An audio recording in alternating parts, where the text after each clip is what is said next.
What happens when a movement claims to complete an earlier revelation but cannot persuade the custodians of that revelation? What happens?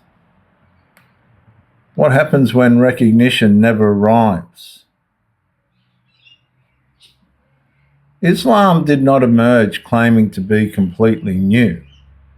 It emerged claiming continuity. Abraham was claimed, Moses was claimed, the prophets were claimed, Jesus was claimed, the scriptures were acknowledged.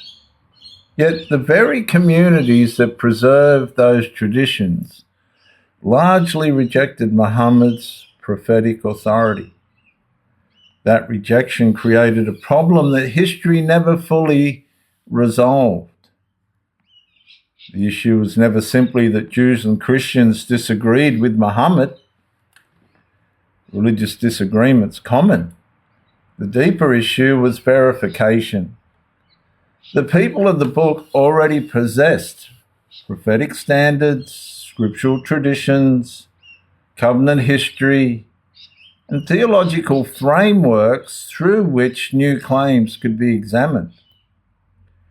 When Muhammad presented himself as a prophet, those claims were measured against existing revelation, and the outcome was not widespread recognition, it was widespread rejection. And the result was profound. A movement that sought legitimacy through continuity increasingly found itself establishing legitimacy through separation. The closer Islam moved toward independent authority, the more the relationship deteriorated. The irony became difficult to ignore.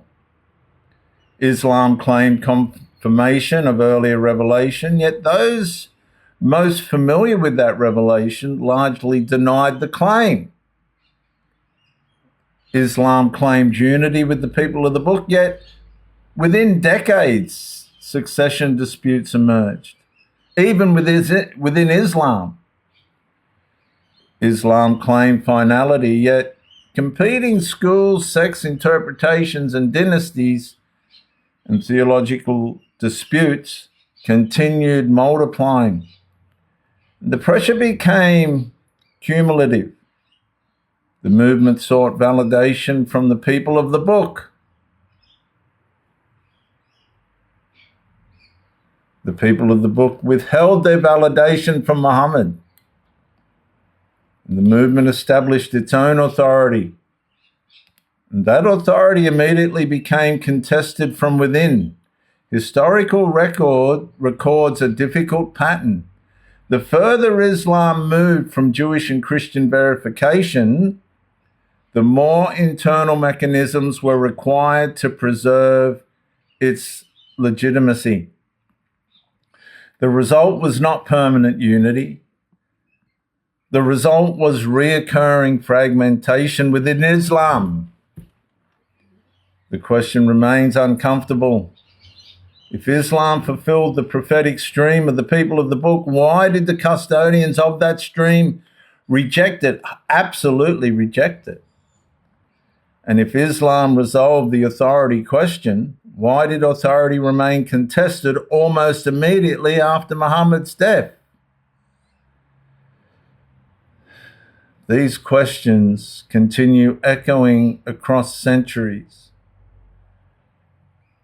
Viewers, a movement may claim continuity with revelation. But when the witnesses of that revelation reject the claim and the movement fractures internally, the question of verification never truly disappears. Islam was never verified as being of God.